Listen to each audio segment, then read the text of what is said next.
प्यारे भैया बहनों, अब हम पढ़ेंगे उपभोक्ता संरक्षण एवं गैर सरकारी संगठन,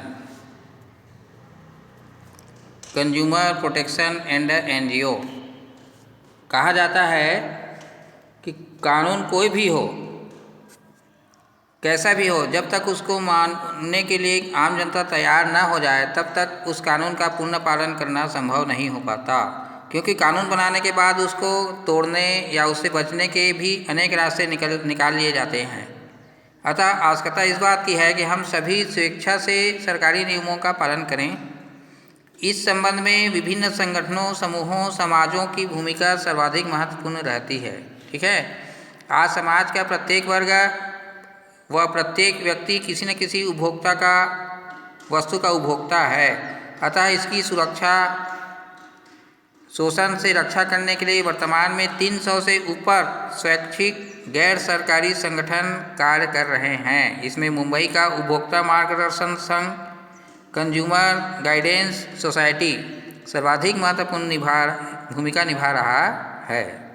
अगला, इस संगठन की अनेक शाखाएं हैं जो संपूर्ण महाराष्ट्र प्रांत में पूर्व निष्ठापूर्वक मार्गदर्शन का कार्य कर रही है। इस संगठन द्वारा उपभोक्ताओं को अपने अधिकार एवं कर्तव्यों की जानकारी प्रदान करना, दी गई राशि के बदले उचित वस्तु को प्राप्त करना, खराब एवं निम्न स्तर की वस्तु को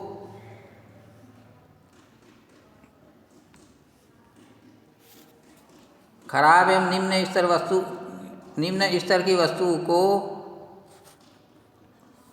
वापस करना, 370 पे, नकली माल से सावधान कराना आदि महत्वपूर्ण सेवाएं राज्य में दी जा रही है। ठीक है। अगला, प्रकाशन के क्षेत्र में भी इसकी मासिक पत्रिका कीमत का प्रकाशन करके, उनका नाम ही कीमत है, वो जो पत्रिका, मासिक पत्रिका इन लोग निकालते हैं, उनका नाम कीमत ही है। प्रकाशन करके आम उपभोक्ता को जागरूक करने का प्रयास किया जा रहा है। ठीक है। उपभोक्ता अपनी समस्या सीधे संघ को भेज सकता है तथा संघ के सहयोग व माध्यम से आवश्यक राहत प्रदान करने का उचित कदम उठाया जाता है। उपभोक्ताओं को उचित वस्तु मिले व शोषण से बचने के लिए औद्योगिक जगत से विभिन्न उद्योगपतियों एवं निर्माताओं के एक समूह ने उचित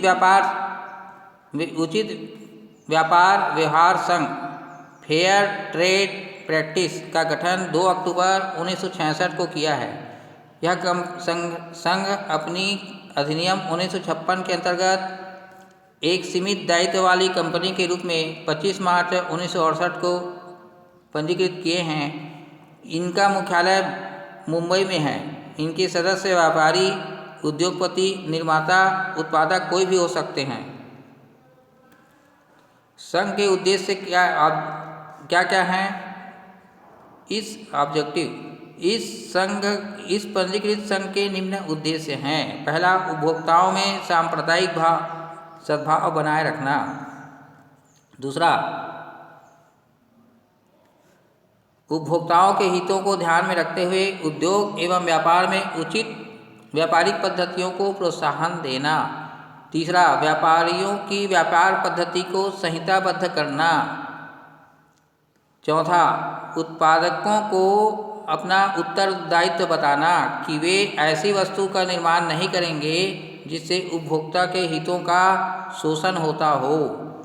पांचवा, बेचने योग्य वस्तु की उचित माप व तौल, वस्तु जो है उचित माप और तौल की होगी। छठवा, वस्तुओं की पूर्ति में कालाबाजारी और जमाखोरी नहीं करेंगे। सातवां, आयात निर्यात वस्तु का मूल्य निर्धारण उचित ढंग से किया जाएगा आदि। अगला,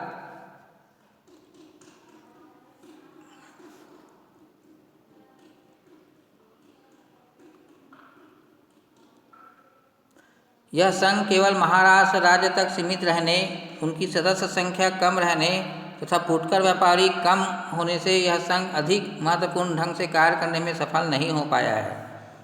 उपभोक्ता संरक्षण के क्षेत्र में विभिन्न सहकारी संघ भी पीछे नहीं रहे हैं। इनमें फुटकर वस्तु उपभोक्ता संघ, दूसरा सार्वजनिक वस्तु उपभोक्ता भंडार, तीसरा सुपर बाजार आदि भी वस्तु का विक्रय उचित दाम पर उपभोक्ताओं के हित में महत्वपूर्ण भूमिका निभा रहे हैं। वर्तमान में नगरीय स्थानों पर ये सहकारी संघ काफ़ी लोकप्रिय हो रहे हैं।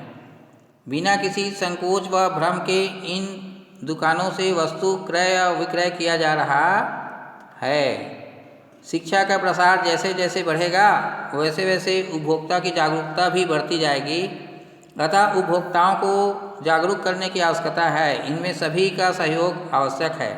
इस संबंध में विद्यालय स्तर पर एक विषय के रूप में जानकारी प्रदान कर दी जाए तो 5 वर्ष के अंदर अधिकांश जनता जागरूक हो जाएगी। अगले वीडियो में पढ़ेंगे हम स्मरणीय बिंदु। क्या पढ़ेंगे? स्मरणीय बिंदु। ठीक है, तब तक के लिए इतना ही।